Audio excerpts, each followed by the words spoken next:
Hi, I'm Kristie, and I'm going to explain to you how to bring your smile to life. I'm going to show you how to use our teeth whitening kit. So once you open the box, you'll find inside our user manual and the teeth whitening device. This device connects to any computer, Apple device, or Android device. Underneath the appliance, you'll find a tab, and once you pull it back, that's where you'll find the gel. Before you start whitening your teeth, we provided a shade guide so you can find out what shade your teeth are currently at.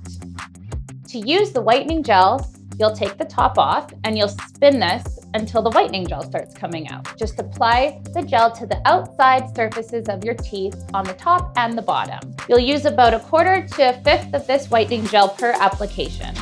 After you apply the gel, use the connection for your device, plug it in, and it'll light up. And you'll put this in your mouth for as little as 10 minutes or as much as 16 minutes a day. Once you're done whitening your teeth, you disconnect the device, rinse your mouth, and rinse the device with water.